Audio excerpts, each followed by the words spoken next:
이순신 프로젝트 정책 아카데미는 평범한 직장인, 가정주부, 자영업자, 전문직 종사자, 교수, 대학생 등 다양한 분들이 함께하고 있습니다. 당신은 어떻게 이순신 프로젝트 정책 아카데미에 참여하게 되셨나요? 안녕하십니까. 저는 7기 이번에 졸업한 김정연이라고 하고요.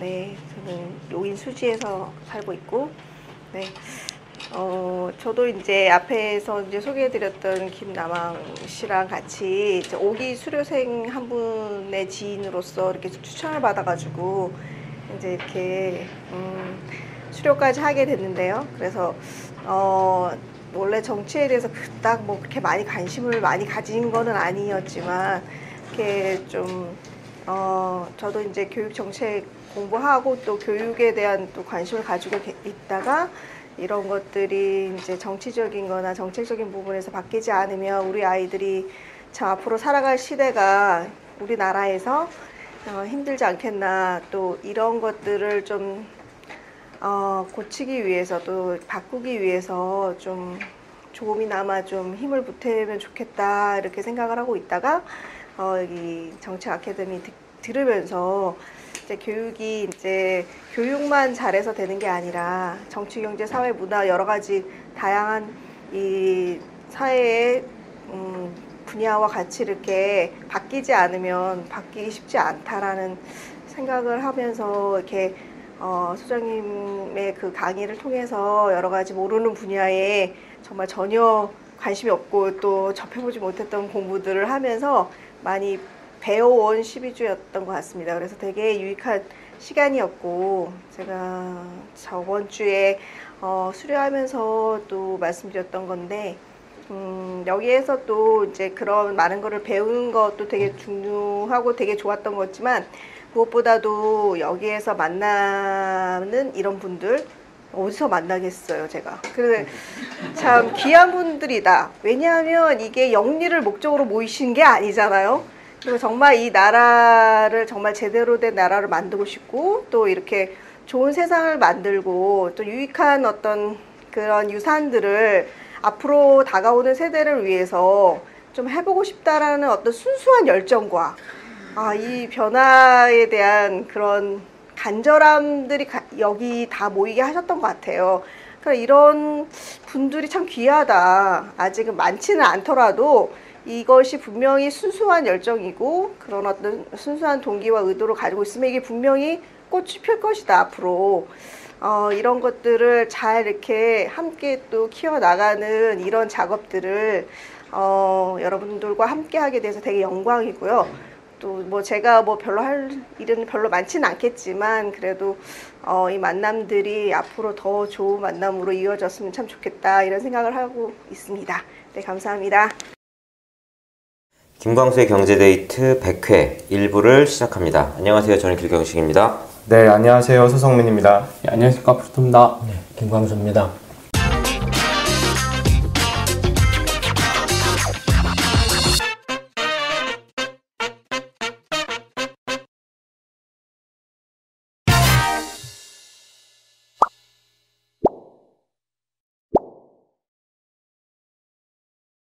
네, 100회네요, 100회. 100회. 네. 700일 한 2년 한 건가요, 그러면? 사실 시작한 지 얼마 안 된 것 같은데. 네. 기념 같은 걸 해야 되지 않나요? 뭐랄까요? 100회까지 생각도 못했네요. 기념할 거라는. 기념으로 북한 관련 이슈나. 바로 오늘 이야기 시작을 해볼게요. 네. 그 4월 18일 날 네. 북한 관련된 뉴스가 꽤 많이 나왔더라고요. 네. 3개 정도 나왔는데, 북한 김정은 국무위원장이 이제 러시아 푸틴 대통령의 초청으로 4월 말 러시아를 방문한다는 이제 그런 기사가 하나 나왔고요. 또 다른 뉴스는 북한이 신형 전술 유도무기 실험을 한다고, 거기에 김정은 위원장이 직접 지도를 했다, 이런 뉴스가 또 나왔고, 또 4월 18일 또 나온 뉴스가 북한이 미국과의 고위급 회담 상대인 마이크 폼페이오 국무장관의 교체를 요구했다는 이런 기사 3개가 눈에 확 띄더라고요. 이게 다 하노이 이제 북미 정상회담의 그 후폭풍의 결과로 지금 북한이 미국을 상대로 좀 인내심 테스트를 하고 있는 게 아니냐 좀 이런 생각이 들더라고요. 요번에도 좀 원색적인 표현들을 많이 썼더라고요. 뭐 볼턴은 멍청하다 이렇게 아예 그냥 그러니까 원색적으로 표현을 해버렸고 제대로 이제 권정국 북한 외무성 미국 담당 국장이 한 말인데 하노이 수담의 교훈에 비춰보아도 일이 될 만하다가도 폼페이오만 끼어들면 일이 꼬이고 결과물이 날아난다. 앞으로 이제 자기가 우려하는 거는 폼페이오가 회담에 관여를 하면 또 판이 지저분해져서 일이 꼬일 것이다. 폼페이오가 아닌 자기들과의 의사소통이 보다 원만하고 원숙한 인물이 대화 상대로 나서길 바랄 뿐이다. 이런 얘기를 했거든요. 근데 되게 웃긴 게 국무부 장관이잖아요, 폼페이오가. 어떻게 보면 트럼프 대통령 바로 밑에 최고 의사결정권자인데 이런 사람을 회담에 배제를 하자고 하는 거는 트럼프와의 정상회담만 원한다. 오히려 더 트럼프를 되게 또 우습게 보고 있지 않나 뭐 이런 인상을 주는 것 같기도 하고. 근데 트럼프에 대해서는 네. 이번에도 그 김정은 위원장하고 사이가 좋다. 그렇죠. 그 얘기는 꼭 또 말미에 넣었더라고요.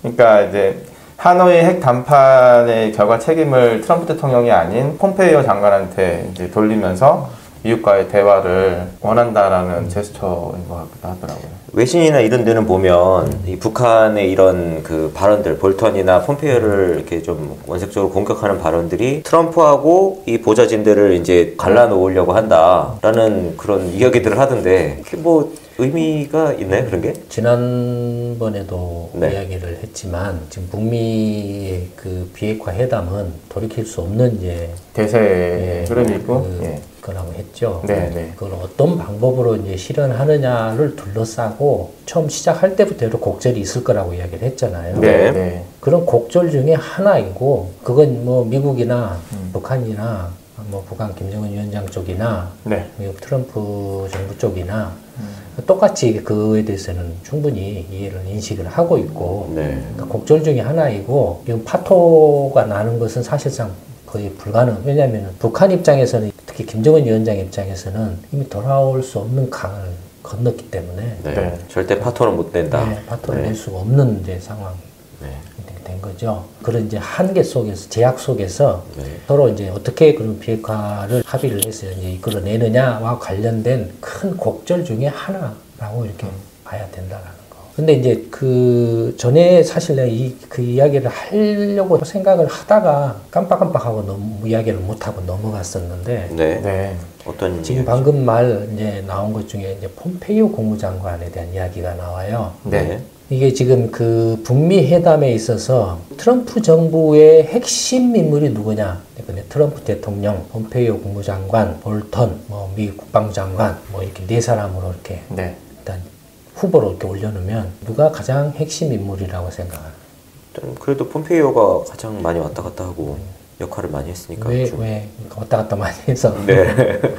가장 많은 정보를 직접 가지고 있는 사람은 아닌가요? 당연히 그렇죠. 네. 트럼프 대통령은 쇼맨십을 하는 상징적인 의사결정권자에 네. 가깝고 네. 네. 실질적인 의사결정권자는 폼페이오 국무장관하고 볼턴인데 네. 트럼프 대통령이 이제 그 볼턴을 이제 안보 그 보좌관요? 보좌관으로 이렇게 임명을 하면서 네.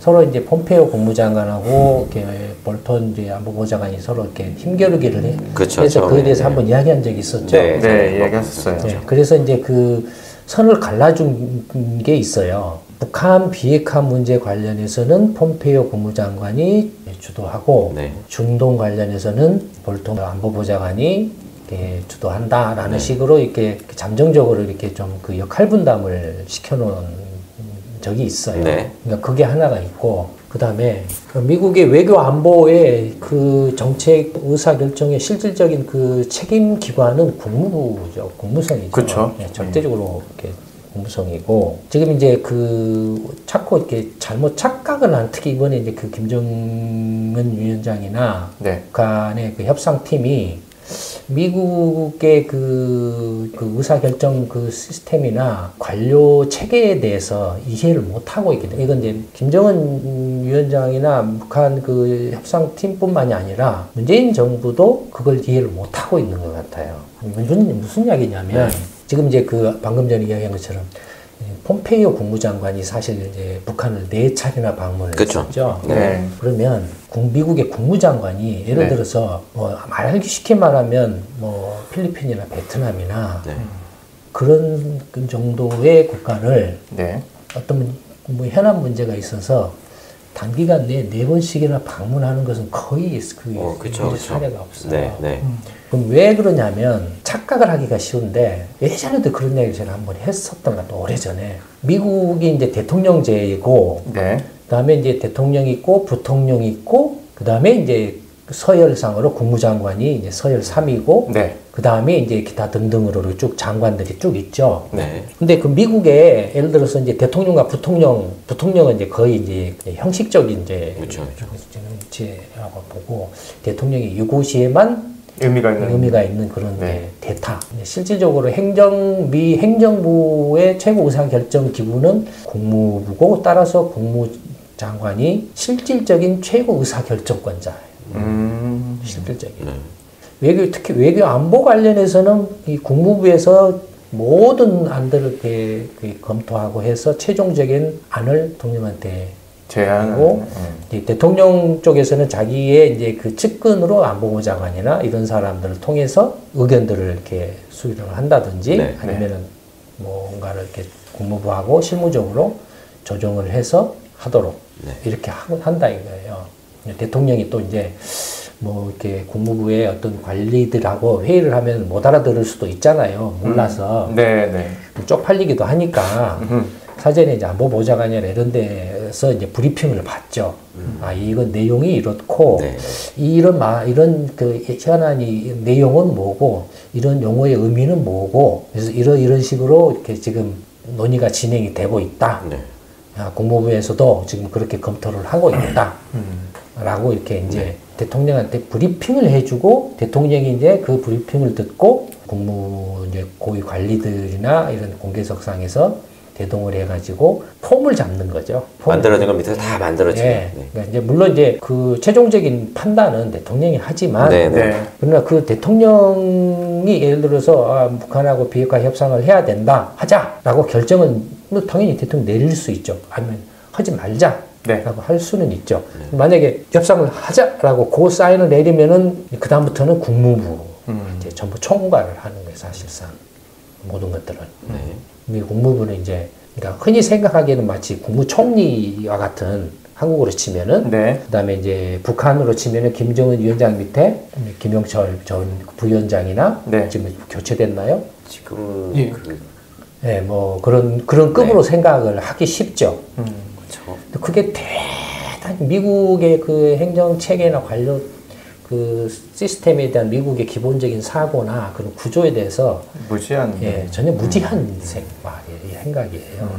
모르기 때문에 그래서 이번에 그 베트남 2차 정상회담이 파토가 난 그 결정적인 원인이 저는 폼페이오 때문이라고 봐요. 트럼프 대통령이 틀은 게 아니고 폼페이오가 틀었어요. 왜 폼페이오가 틀었느냐? 그러니까 지금 북한에서도 폼페이오를 잘라라. 그렇죠. 라고 말 나오는 게 왜냐면 처음 그 북미 회담 2018년 시작할 때에는 상당히 폼페이오에 대해서 우호적으로 폼페이오도 적극적으로 이제 북미 비핵화 관련해서 이렇게 역할 분담을 받았기 때문에 적극적으로 이렇게 하려고 했는데 폼페이오가 그럼 왜 북미 회담 2차 베트남 하노이 회담에 대해서 이렇게 부정적인 쪽으로 자꾸 틀었을까? 폼페이오 국무장관에서 무시를 했기 때문에 그래요. 북한 쪽에서요? 북한도 그렇고 문재인 정부도 그렇고 무시를 했어요. 뭐냐면 러시아가 지금 이제 대통령이잖아요. 푸틴 대통령이고 이제 총리가 있잖아요. 그러니까 러시아의 총리는 한국의 총리처럼 꼭두각시잖아요. 그렇죠. 문제 생기면 총리만 잘라버리면 되거든요. 그런 구조인데, 근데 이제 러시아의 전에 소련 시절에는 소련의 최고 권력자는 누구였나요? 고르바초프 서기관? 서기장이었죠. 서기장. 당 서기장이었죠. 그 서기장의 그 영어 명칭이 뭔지 아세요? 세크리터리. 네, 세크리터리예요. 영어 명칭이. 네, 그럼 장관 같은 느낌은. 그러니까 공산당의 최고 의사 결정 기구의 중앙위원회의 의장이 세크리터리다. 회의를 주관하는 의장. 그러니까 의장 하면은 우리가 보통 의장이라고 표현하지만 의장을 사실은 영어로 하면 시크리터리. 그러니까 구소련 시절에 그러니까 뭐 고르바초프라든지 뭐 이렇게 후슈초프라든지 스탈린이라든지 이런 사람들이 다 세크리터리예요. 그런데 그래서 구소련이 붕괴되고 이제 그게 이제 프레지던트로 바뀌었죠. 네. 근데 미국의 경우에 이제 대통령은 영어로는 프레지던트죠. 네. 부통령은 바이스 프레지던트고 네. 국무장관은 명칭이 뭐고 우리 이제 미니스터일까요? 다 세크레터리 쓰는 것 같아요. 네, 장관들이. 전부 세크리터리예요. 네. 폼페이오 세크리터리예요. 네. 세크리터리를 쓰는 이유가 뭘까요? 전부 미국의 행정부의 장관들은 다 세크리터리를 써요. 왜 그럴까요? 그럼 그 각 부문의 어떤 장으로서 모든 걸 총괄을 책임한다라는 그런 의미. 미국처럼 챈슬러나 미니스터나 네. 그런 걸로 이렇게 할 수도 있잖아요. 네. 근데 그런 거 안 써요. 전부 세크리터리를 써요. 그 이유가 뭐냐면 미국은 패권 국가다 이거예요. 50개 나라가 모여진 연합국가예요. 50개 국가가 모여진 연합국가의 연방 정부의 기관의 장은 세크리터리다 이거예요. 그러니까 다른 한 나라로 나라의 어떻게 치면은 보면 대통령이나 수상 같은 네, 그런 그 급이다 이거예요. 그런 인식을 가지고서 그렇게 명칭을 붙여놓은 네, 거예요. 네, 네. 미국의 국무장관들이 회에 가면 총리나 대통령들이 응대를 해요. 그러니까 웬만한 나라들의 총리나 대통령 정도 어떤 네, 네. 모자라요. 그러니까 그런 데는 안 가요. 안 가고 그냥 예를 들어서 동아시아 차관보 이런 네, 사람들을 네, 그쵸, 보내요. 그쵸. 맞아요. 직접 안 가고 네. 그렇게 인식을 하고 있어요, 미국. 근데 폼페이오 국무장관이 그런 사람이 네. 북한을 4차례나 갔어요. 4차례를 갔는데 그 중에 마지막 한 차례인가 마지막하고 그 전 한 번인가 두 번, 마지막 두 번은 김정은 못 만났죠. 김정은을 못 만났어요. 네. 이들이 나를 미쳤나 이것들이. 그렇게 생각하는 거예요. 문재인 정부도 그런 똑같은 실수를 저질러. 실제로 이렇게 폼페이오 국무장관이 오면은 문통이 나가서 접대를 해도 사실은 모자랄 지경이에요. 이게 자꾸 이렇게 트럼프하고 단판을 지으려고 한다 이거예요. 자기를 제껴놓고 네네네. 어떻게 할 것 같아요? 중간에 틀어볼 것 같은데. 당연히 틀죠. 당연히 틀죠. 네. 김정은 위원장이나 문재인 정부나 지금 북한 비핵화 관련해서 핵심 인물은 폼페이오 국무장관이라는 걸 깨달아야 돼요. 소장님이 좀 진지하게 말씀해 주셨으면은 그 실수를 안 했을 텐데. 그러니까 예전에 그 이야기를 할까 말까 하다가 안 했던 게 아마 얘들 또 이렇게 이건 몰라가지고 헛발질 할 거야라는 그런 생각을 했던 것 같아요. 근데 되게 중요한 포인트인데요. 사실. 네. 헛발질 하고 나면은 그런 말을 좀 이렇게 할 기회가 오겠지라고 생각을 했었던 것 같아요. 제 기억에. 네. 네. 아니나 다를까 지금 모양이 그런 모양. 그러네요. 생각이 설명을 들었죠. 듣고 보니까 네. 아니나 다를까 그러네. 북한도 지금 폼페이오 탓을 하고 있고. 이렇게 문통이나 문재인 정권 쪽은 이제 볼턴 탓을 하고 있죠. 아까 말했던 것처럼 역할 분담을 했기 때문에 볼턴 탓을 하고 있다는 것은 폼페이오 탓을 하고 있다는 소리나 같아요. 실제로 트럼프 대통령을 직접 만나서 단판을 지어야 된다. 그래서 친서를 주고받는다. 폼페이오 너는 장관 따위가 뭘 이렇게 깝죽거리려고 해. 라는 식으로는 절대로 북한 그 비핵화가 진전이 없을 가능성이 진척되기 어려울 거예요. 그런 식이면. 폼페이오 국무장관을 굉장히 잘 대해야 돼요. 부슬러야. 폼페이오 국무장관이 실질적으로 북한 비핵화 관련해서 실질적인 의사 결정을 하기 때문에 그래서 그거 가지고 이제 트럼프 대통령이나 안보부 장관을 이렇게 가서 이렇게 안을 만들어서 제시를 해서 그 안 각자의 안에 대해서 이러한 이안 사안이 있습니다. 대통령 하면 이렇게 이러한 이안 사안이 있는데 장단점이 이렇고 그래서 이러한 장단점, 이안의 장단점, 사안의 장단점 이렇습니다. 그래서 최종적으로 평가해 보니 이란이 제일로 좋을 것 같습니다. 네. 라고 주면 트럼프가 그러면 그거에 대해서 뭐라고 이야기를 하겠어요? 볼턴이 와서 또 엉뚱한 소리를 이렇게 해서 하자. 그러나 엉뚱한 소리를 이렇게 할 수가 없어요 지금. 담당 분야 이렇게 달라서, 돼 있고 네. 하기 때문에 사실은 그 처음에는 굉장히 폼페이오 국무장관이 의욕적으로 네, 또 그렇죠. 당연히 호의를 가지고 이렇게 했는데 자기를 마치 심부름꾼데 급이 낮은 이제 네. 김정은 위원장이나 문통보다는 급이 낮은 그런 장관 정도 취급을 자꾸 해서 이렇게 갔는데 안 맞나? 그러고 보니까 한국에서도 네. 강경화 외무부 장관, 외교부 장관이 계속 만났던 것 같아요. 그러고 원래는 그 보내면 그냥 동아시아 차관보를 보내요. 맞아요. 동아시아 사안보가 그냥 갔다 뭐 이런 얘기도 되게 크게 돼서 특별한 것 같기도 하고. 또 오늘 뉴스나 이런 데 기사 보니까 문재인 정부에서는 북한하고 4월 27일이 1주년이고 하니까 뭐 이렇게 행사를 하려고 하는데 그 안에서 이제 통보도 못 받고 계속 이렇게 좀 띄우는 이야기는 트럼프의 어떤 메시지를 가지고 있다, 북한에 전달할 그런 이야기만 계속 하고 있는 것 같더라고요. 메시지가 똑같죠. 메시지가 뭐가 달라요? 뭐 예를 들어서 하노이 회담에서 말했던 것에서 만약에 북한이 주장을 받아들여 가지고 할 것 같으면 하노이 회담 때 하지. 그렇죠. 그 후에 뭐 이렇게 상황이 변화됐다든지 아니면은 북한 김정은 위원장 쪽에서 뭔가 양보를 했다든지 네. 하지 않는 한은 할 게 달라질 게 없고, 그 없죠. 외에는 정말로 저번에도 이야기했던 것처럼 문통이 가서 야 우리 이렇게 트럼프 대통령 때 큰형님 우리가 무기를 왕창 사줄게요. 가서 조금 양보만 해. 조금 양보해 주세요. 뭐 해가지고 너무 통 크게 질러대가지고 네. 트럼프가 기분이 좋아서 기분이 좋아서 트위터에 막 올리고 폼페이오 올라가지고 야 폼페이오야 이 문통에 와서 이렇게 확 질러주는데 성의 표시는 좀 그러지 않는 한은 친서는 뻔할 거예요. 친서는 그냥 우리 김정은 동생 확실하게 비핵화해 처리해. 그럼 내가 정말로 절대로 체제 보장해 줄게. 그건 내가 이렇게 손바닥에다 쓰라고 하면 쓸게. 작은 못 지지지만 내가 그거 확실하게 보장해주고 그다음에 동생이 경제강국 노선으로 전환하는데 네.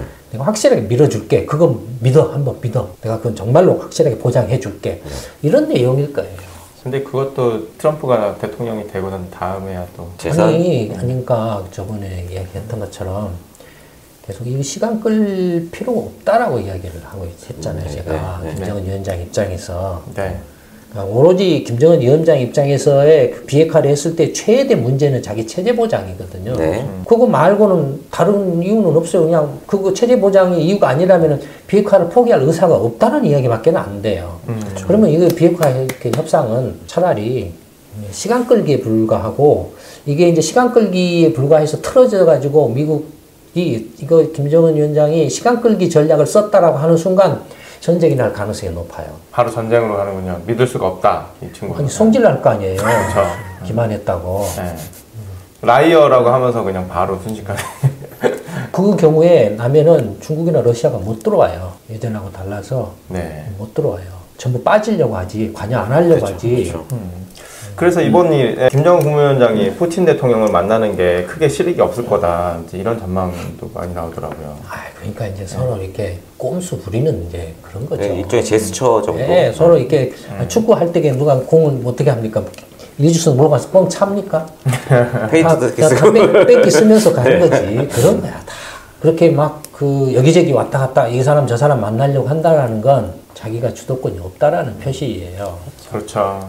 주도권이 없기 때문에 자꾸 뺑기 쓰고 해가지고 자기 편이 있다라는 걸 일부러 보여주려고 한다라는 거예요. 근데 그런 걸 이렇게 트럼프나 폼페이오 국무장관 아니더라도 미 국무부만 해도 직원들이 한 2,000명이 넘어요. 어마어마하네요. 네. 국무부 하나만. 그 미 연방정부 토탈하면은 전체 한 200만 명이에요. 연방정부만. 네. 주정부나 지방정부 빼고요. 다 합치면 2,200만 명이에요. 다 합치면. 북한 인구네.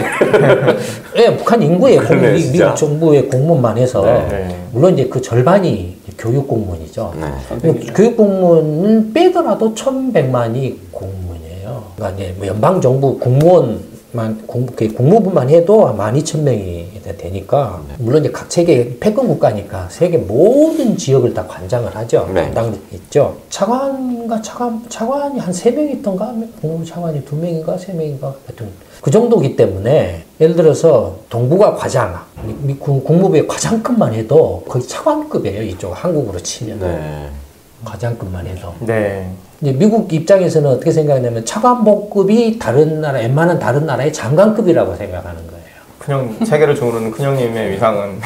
김정은 위원장이나 북한이 문재인 정권도 그 북한 비핵화의 핵심 인물이 폼페이오 국무장관이라는 걸 깨달아야 돼요. 함부로 대하면 안 돼요.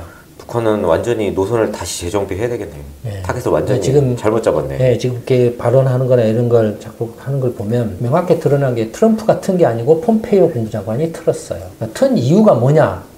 그런 거. 그거 외에는 지금 설명이 안 돼요. 왜냐면은 북미 이제 비핵화 회담 시작할 때 폼페이오는 굉장히 우호적으로 했거든요. 김정은 그쵸. 위원장에 대해서. 제일 우호적이었거든요. 자기가 보정한다 뭐 이런 이야기도 예, 했었군요. 예, 하고 공개적으로도. 예전에는 한국에 미 국무장관이 온다라는 것은 있을 수가 없었어요. 국무장관이 온다라는 건 정말로 대통령이 오면은 거의 이제 죽됩니까? 주님이 오시는 거예요. 주님이 오시고 그러니까 이제 예전에 그 이제 카터 대통령 네, 정말로 네. 정말로 이제 이렇게 왔어. 그 외에 이제 그 다음에 왔던 게 이제 올브라이트 그 국무장관이 네, 네. 그 북한 문제 때문에 이제 한반도 해협 때 왔고 그 다음에 이제 그런 국무장관이 와서 이제 바닥을 다져서 그래서 클린턴 대통령이 왔고 네. 이런 거예요. 그러니까 미국이 패권 국가고 또 미국이 그렇게 인식을 하고 있다라고 그래서 막 이렇게 할 필요는 없지만 적어도 미국의 그런 그 행정관 조직의 체계나 인식은 이해를 하고 있어요. 그쵸. 이해하고 거기에 상응해서 이렇게 거기에 맞춰서 대응을 해야 된다. 폼페이오 국무장관이 오면 반드시 김정은 위원장과 문통이 예방을 해야 된다. 반드시 예방을 받아야 된다. 네, 방문하도록 네, 해서 네. 이렇게 하고 그다음에 이제 밑에 실무진들이 이제 형식적으로든지 장관급으로든지 이제 한국 외교부 장관이 미국 갈 때는 반드시 예방을 해야 돼요. 그러니까 폼페이오를, 자기가 네. 동급이라고 해서 가는 게 아니고 네. 예방을 하러 가는 거예요. 그 담당 그 기구가 조직이